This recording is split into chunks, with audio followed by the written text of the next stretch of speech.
Welcome, everyone. We launched our lunch with Peter Towers, your business advisory expert, in the new season. And we decided to bring you an amazing topic, which Peter Towers researched it very well. He also made alliances with intermediaries and stuff like that. So you might want to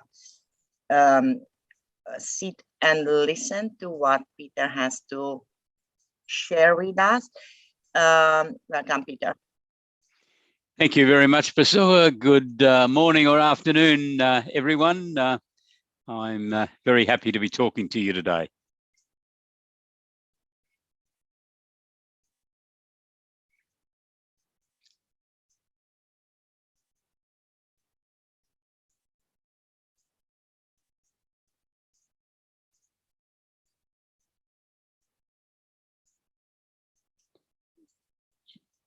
Your main video's gone off, Priscilla, off the screen.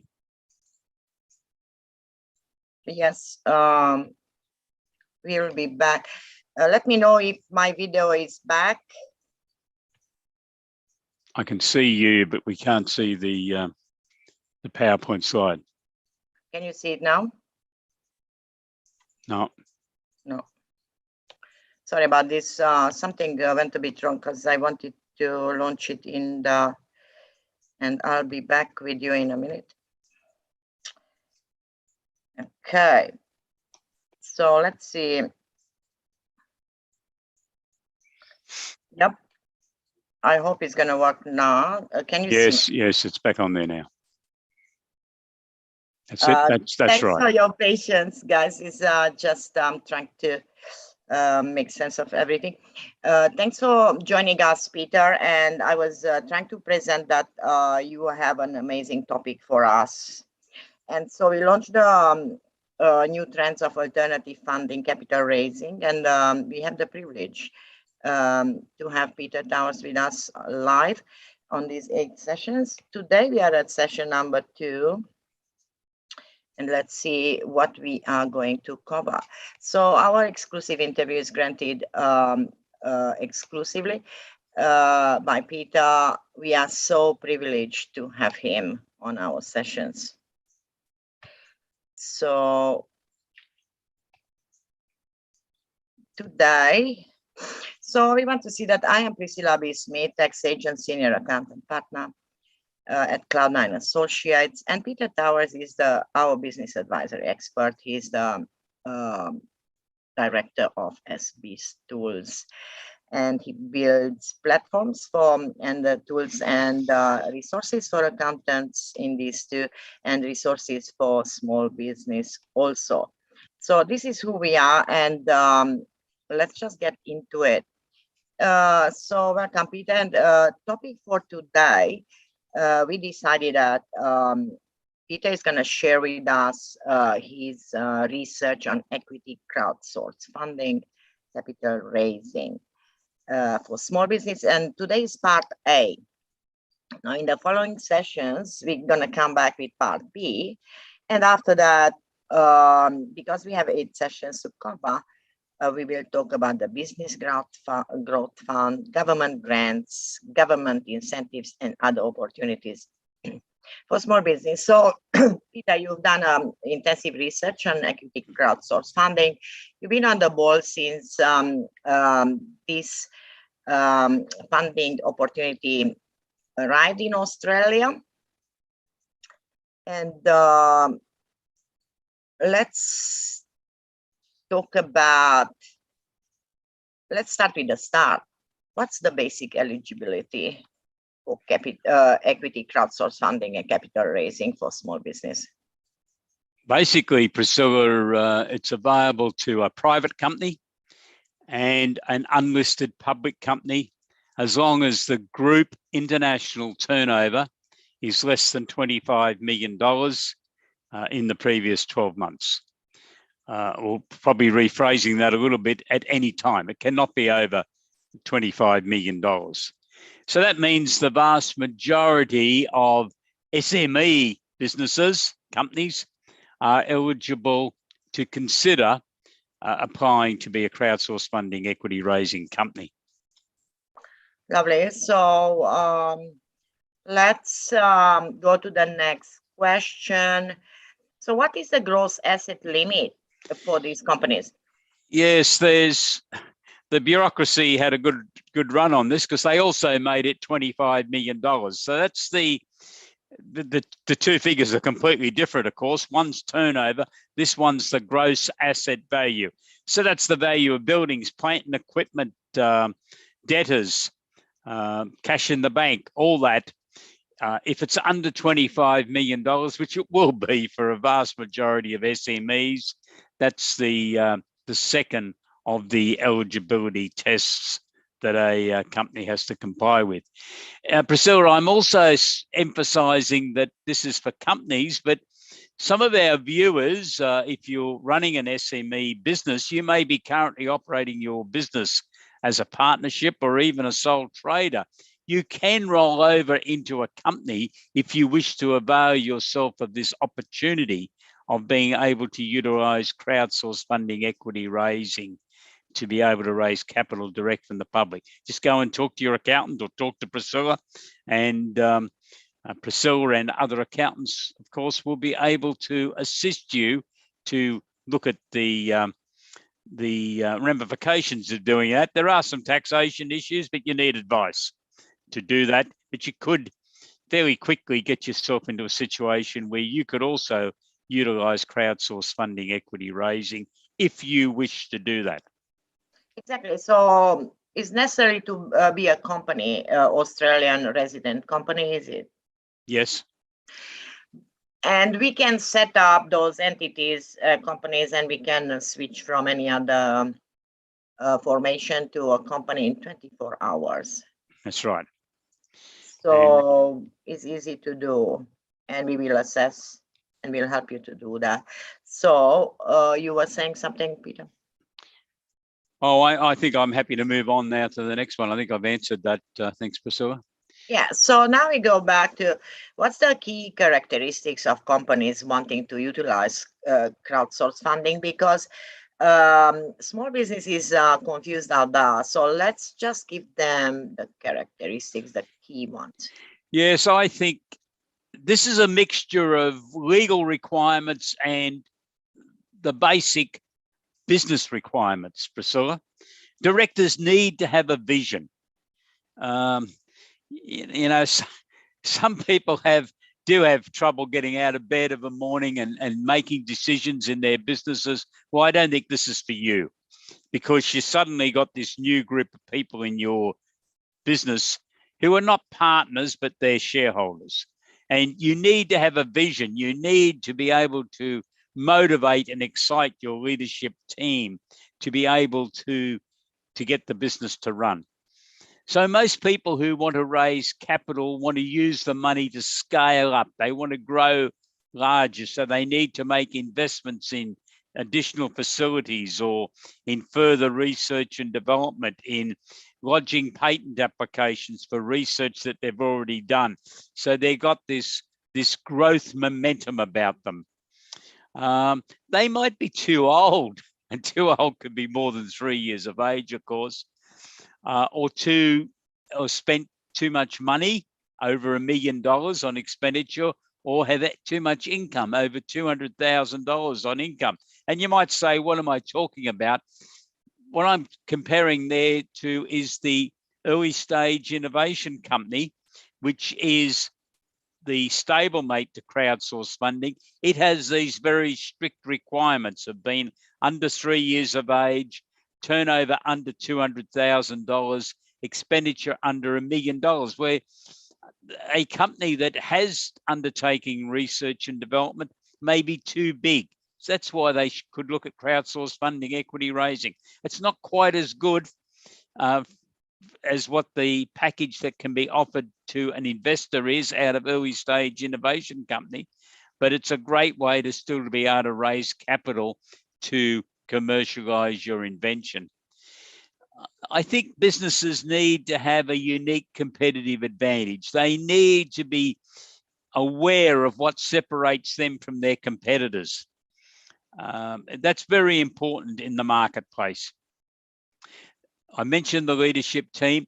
The social media exposure is not mentioned anywhere in the law, but it's what intermediaries are looking for, because this gives them and the company the opportunity to communicate with a lot of fans of the business, people who already know something about it or the industry that the company's operating in. And intermediaries also like these companies to be proactive. They're in the news, they're doing something, because that generates interest. So you could be a 100-year-old company and undertake crowdsource funding equity raising, or you could be a brand new company. Only, as Priscilla just indicated, you can roll over from a sole trader partnership to a company in 24 hours. So you could be that new. It doesn't matter, but you need a fire in the belly. You need enthusiasm. You need to have that vision of where the company is going. And then I think you can raise capital. Exactly, and then you have to write it down. So business plan and all kinds of getting the books in order. Well, that's a lot of the work for the accountants to help the client with, Priscilla, and that's a real issue that needs to be attended to. The companies will need professional accounting advice. And if you are an SME thinking about going down this track, please ask for that advice, because a recent report published in the Financial Review that quoted the joint managing director of Equitize, Johnny Wilkinson, indicated that the intermediaries only accepted 5% of the businesses that applied to them. They knocked back the other 95%, which on my reckoning was 1,550 companies in 2020-21. That's a lot of companies, because they were not properly prepared. I suspect they had not approached their accountants for assistance. And if your accountant's too busy or really not interested in doing this work, please ask them for a referral to an accountant who is doing this work, or contact Priscilla or myself, and we will be able to assist you. But don't give up just because your accountant's too busy or only wants to concentrate on taxation, audits, or something else. Yes, because this is a new concept. This is a new capital raising opportunity. And not every accountant is accomplished, but our group, and this is why I joined you, because I would like to help where nobody else can. That's right. So let's see, what is the gross asset limit? Priscilla, I think we've already looked at that. That's been repeated. Yeah, I'm so sorry about that. I think that's like okay. 40,000. Sorry about that, but we normally very, very professional. Anyway, so the next chapter is crowdsource funding intermediaries. Who are they? Because they come into play when we apply for capital raising. Oh yes, these people. There's 16 organisations. Let's go to the beginning. There's 16 of them that have been appointed by the Australian Security Investment Commission. They called for applications. They got about 380, I understand. They appointed the initial group, and they've of 6, and they've appointed some more over the years. So there's currently 16, but there's 3 or 4 who are very active. In fact, 2 of them. One is the company I mentioned just a little while ago, Equitize, who are based in Sydney, and the other one is based in Melbourne. They have around 84, 85% of the market between them. But there are 2 others that are very proactive these days. So the intermediaries are companies that have got Australian financial services licenses. They have a background in various activities to do with money. It could be as a venture capital fund, or it could be as the traditional understanding of what crowdfunding was, raising money for people who were in a awkward situation that needed to get some money. It might have been because of an accident or a death in a family, high cost of a funeral or something like that. But they're there. They're 4 of them are very proactive in their services. I really don't know what the others are doing, because they don't really communicate much these days. But you are in contact with them. We're in contact with 4 of them, the 4 leading ones that are doing all the work. So they're the main players. We're quite happy to be in contact with the rest of them. We try to, but there's probably the truthful answer, Priscilla, is they need more deal flow. They need more people to be getting involved. They need more accountants to be advocates for this whole process of assisting their clients to be able to raise capital. I've stressed that it's not for everyone, but it's for a lot more companies than what have currently undertaken this process in Australia. In the United Kingdom, which has had this for 6 years longer than Australia, it's now a huge component, what they call crowdsource funding, of the funding for SME businesses. And I think accountants need to have an understanding so that they can communicate with their clients. And those who have got businesses that have the vision and all the attributes I talked about earlier need to at least have it presented to them. This is what you could do. And what do they achieve? They don't have to mortgage assets to a lender. And sometimes, Priscilla, as you know, finding an asset to mortgage for $1 million loan is very difficult for many companies. They have to go and knock on their mother-in-law's door or their father-in-law's door or and get some other people to put up assets. And that's not nice to have to do. The company directors have to sign personal guarantees. I'm involved with a client at present. The company's looking at borrowing 1.6 million, and the second item on the letter from the bank was, here's the form for the personal guarantees. It's quite upfront. You avoid that if you're using crowdsource funding. And there's no monthly repayment of principal and interest. So there's 3 simple reasons why I think everyone should at least give it due consideration.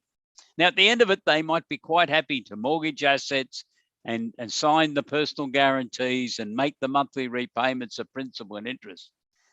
But I really believe, Priscilla, every company in the last 3 years, and most definitely from today onwards, should only be doing that with the knowledge that they have rejected an alternative, which is crowdsource funding equity raising. If they do that, that's okay. My worry is I don't think a lot of people know about it. And exactly. Unfortunately, I don't think a lot of accountants know about it. Exactly. This is why we built this series. That's right. Because you are so accomplished in this matter. You are also very close contact with intermediaries. So we can step on a project immediately. And so we are trying to build awareness between the small business community and the accounting community. So we are not aware. We will keep stressing this out. We started when it started, isn't it? 18 months ago or longer. We started this series video. That's right. To build awareness. Only COVID subjects, they did stop us to keep going with this. But this is the right time, because small business needs funding. That's for sure. Oh, yes. Priscilla, when you look at the Reserve Bank Governor's forecast last week that unemployment is going to be around 3.7%. I repeat, 3.7% in Australia. That's the lowest in 50 years. In my whole career, I've never seen it go to that sort of level. That's going to mean there's going to be a lot of business activity. There's going to be a lot of challenges. All the government support for COVID-19, on my reckoning, is basically going to be over by the 30th of June this year. There's still some opportunities to get loans that are 50% guaranteed by the Commonwealth, but that runs out at the 30th of June. So if you want to go and borrow money, there's facilities available. But after that, everyone's going to be on their own. And you need to then say, if you're going to be part of a business expansion in a thriving market with unemployment only 3.7%, you will need funding in your business to do that. So that's the challenge. And I think Yeah. crowdsource funding and the stablemate early stage innovation company can assist you to achieve that. But we're concentrating on crowdsource funding today. Exactly. So who appointed these intermediaries? I think they are backed up by ASIC. Yeah, ASIC appointed them. They're responsible to ASIC. When Scott Morrison, who was then the treasurer, introduced the legislation for crowdsource funding equity raising, he called the intermediaries the gatekeepers for ASIC. And they're also, though, the promoters for investors, because they wear two hats. They've got to check all the documentation and report to ASIC that they've done that on every individual company. They're closely monitored by ASIC, but the government wanted this to be run more in the commercial playing field than in the government bureaucracy. So that's the reason they deliberately set up the intermediary concept. But in the other hat, where they're basically promoters, the intermediaries are very valuable for the businesses. I cannot understate that. Birchal and Equitise, who are the two major intermediaries, together with the other two that are participating more and more in the marketplace, they bring a lot of experience and resources in how to conduct capital raising activities to impress, to interest, to motivate potential investors to invest. So it's a good package. It got off to a few shaky starts. At first, you had to be an unlisted public company to participate. The government changed that rule 6 months after it started, and the system's working. $46 million was raised in the 2021 financial year. I think it should be 200 to 300 million a year, Priscilla. 46 million was a record, but there's a lot more businesses can take advantage of this, but they really need to understand it and know about it. And that's what we're doing here. Exactly, because this is new in Australia, but is already tried and tested in other parts of the world, like UK, New Zealand, and other countries. And as you said, they started slow, but they boomed. And we expect a boom here in Australia. Yes, and I think crowdsource funding equity raising needs to be on the list every time a business sits down and looks at where it might get some new funding from. It needs to be considered. You know, you're looking at leasing, you're looking at a hire purchase, you're looking at going to the bank for a loan. On the list, accountants should have crowdsource funding equity raising. So at least it's there, and people can say, well, what's that? Explain it to me. Show me how it works. And please, accountants, you need to understand this. And SMEs, ask your accountant about it. And if they say they don't know, ask for a referral to someone else or contact Priscilla. So we should also ask the question, who they're going to be the investors. Now these days, it's going to be mom and dad, the investors, picking up on a subject or the project you present, isn't it? So mom and dad is ready to invest now after COVID. They are looking for opportunities, isn't it? Well, they're the intermediaries each claim. So I'm looking at the 3 or 4 major intermediaries. They each claim, and I know in Equitise and Birchal's case, they definitely have, that they've got over 25,000 people on their database. Now, some of them might be duplicated. I'm on all their databases. I know that because I get emails from them all the time. But there's a lot of people who have invested because some of the intermediaries are indicating that what their preference industries are. So there's a bit of that going on. And so people have registered with them, or they like the way they communicate on their websites. And for any of our listeners here today, or viewers, if you want to find out how this works, why not go on to an intermediary's website to have a look? So if you go into equitise.com.au or birchal.com.au, so that's EQUITISE, or virtual, birchal.com.au, you will be able to view the 20 odd companies that they're currently trying to raise money for each. So go and have a look and you'll see there's videos. I'm quite excited at the standard of presentations that the intermediaries have now got. When I first read this legislation 3.5 years ago, I thought this is going to be a bit bland and boring. But thankfully, the intermediaries, I think, had a lot of arguments with ASIC, but they sorted it out, and it's interesting information.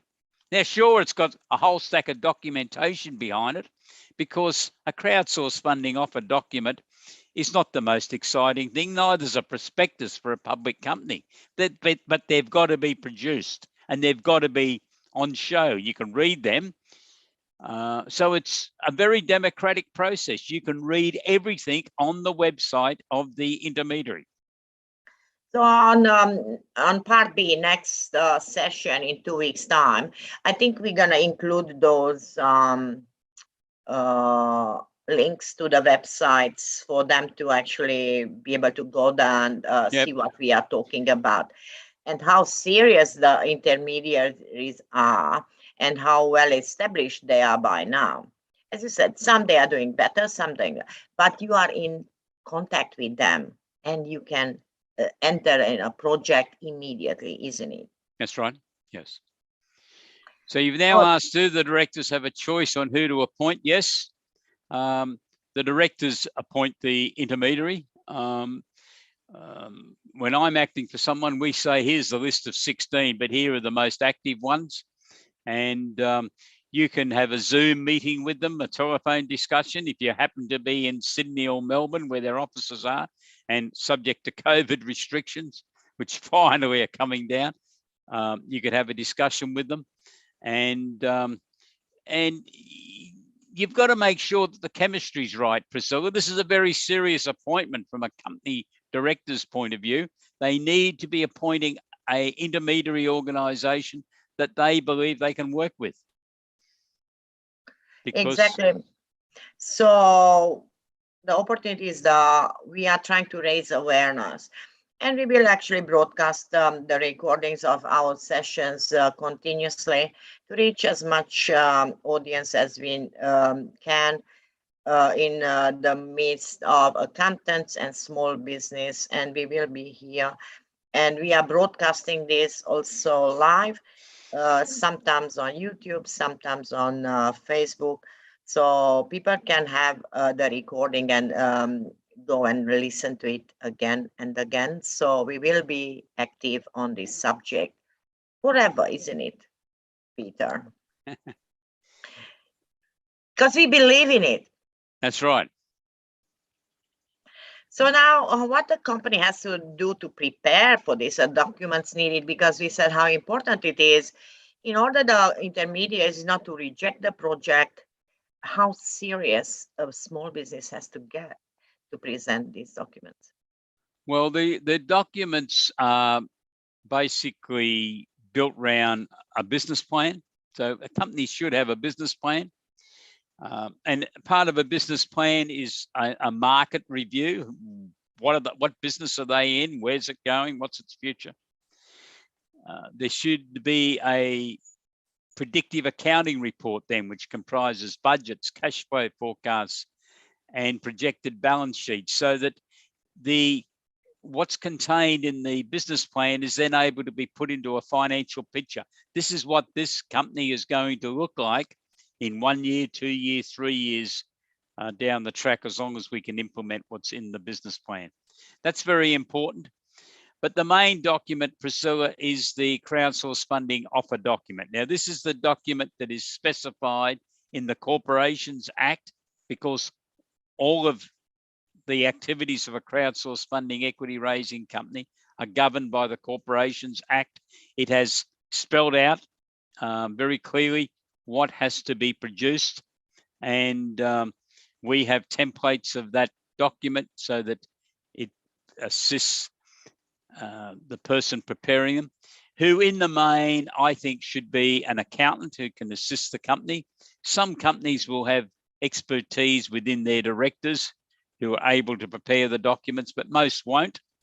And unfortunately, I think the results of last year, which showed that 95% of the companies were rejected because they were not ready. A lot of that, I'm sure, was to do with the lack or incorrect documents that were produced. So it's very important. It's what public companies do through a prospectus. This is a lot cheaper than a prospectus, but it is still a legal document that has to be prepared properly. And the lead up to the offer document, of course, is the business plan, the budgets, the cash flows, the market research. And that's the documentation that's required. The offer document. Yes, well, that's the key document, and it's spelled out. So the law requires the company to disclose who the company is, who the directors are, who the leadership team members are, what business is the company in, what's the post-capital raising picture going to look like relative to the shares that are now issued. And it's a whole stack of information that has to be prepared. That document will be closely scrutinized by the intermediary wearing their asset gatekeeper hat. They have to make sure that all of the legal requirements have been abided by. Exactly. So while we're talking about share issue, now we have to point out here that basically the company who wants to raise funds in this kind of way, they will have to give up some of their equity in the favor of new shareholders coming in, is it? That's right, Priscilla. The company can raise a maximum of $5 million in a 12-month period. They can then go back and try to raise further money in the following year, again through an intermediary. But part of the process that I didn't mention before is that an exercise needs to be prepared to say, what's the company currently worth? And that's got to be a realistic value. And if we raised $1 million, what would the company then be worth? Because there needs to be an allocation of shares to the new shareholders who are putting up the $1 million so that they will own part of the company. Now, not every small business operator is happy with this. That's their decision. If they want to keep on borrowing money from banks and other people, that's their decision, but that's the alternative. The only way crowdsource funding works under the legislation is that ordinary shares in the company have to be issued to the investors. So it's not a loan that the external person's making to the company. It is they are buying a share in the company. So those new shareholders may own 20% of the company.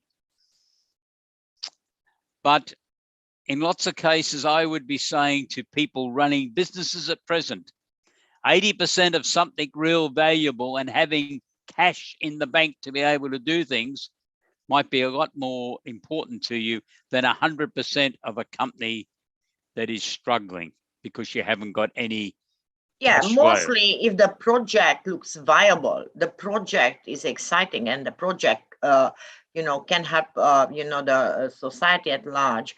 The project is we just had one in our hand yesterday. It looks like amazing. So these companies, they need the funds. Otherwise, they will not be able to actually fulfill the project, which can, if it takes off in months instead of years, just imagine the leverage, of what business can grow. That's right, Basu, and that's what it's all about. And this is the whole story of private investment in the world. This all went back to around when Christopher Columbus first sailed to America.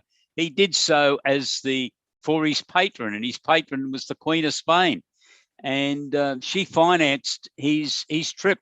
And a lot of those original sailing ships that were going between Europe and the New World were in fact companies, or what merged as companies, because people invested in them, and they divvied up the profit from that trip. The captain and the crew got a certain percentage, and the rest went to the shareholders.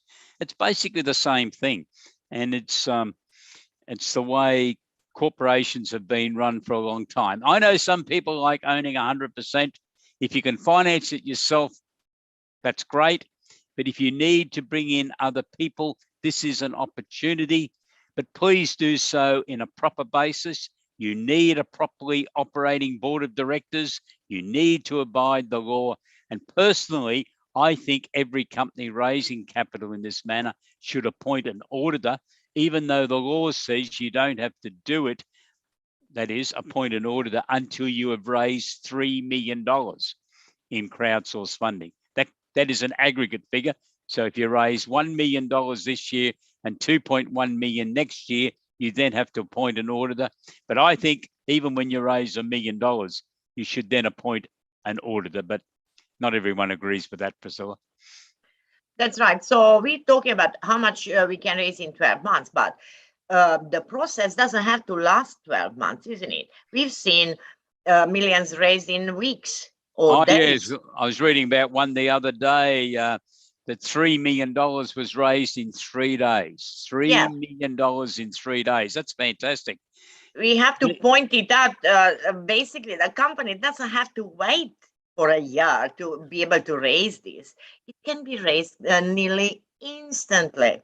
Oh, well, it's got to be raised within 90 days. So from the time that the intermediary signs off the opening, and there's a technical issue there, but under the legislation, the maximum that the capital raising can run for is 90 days. So the company needs to make sure that everything's prepared, and that's why social media is so important. That they've built it up a bit. They've been writing some stories and talking about what they're doing and why their industry is so exciting. And you don't start off with no publicity and then suddenly think in 90 days you're going to get the publicity and raise the money. That could be a bit of a disaster. In fact, the intermediaries now really are when they first talk to a group of directors, are really zeroing in on social media presence. And in some cases, they will say, well, go away and get your social media sorted out and come back and talk to us in 6 months, because they want to know that your company has got some fans in the marketplace. Now, the fans could be customers, suppliers, employees, but also the general community that have an understanding in whatever your product is within your company, or know you within a geographical area. People tend to follow others because a lot of people like to be able to still go down the road and have a look at the company that they've invested in. So that social media, we didn't have social media, 10, 12 years ago. We got it now, and that's why crowdsource funding equity raising can work, Priscilla. Yeah, I think so. So the people who invest in this, what do they receive? I already answered that before. They're getting a share certificate. They're shareholders, and they should be treated with respect. There should be an annual general meeting. These days, you can run it over Zoom or some other telecommunication type facility. You don't have to rent a hall and have people turn up. You don't even have to publish annual reports in paper. You can do it on a secure section of your website.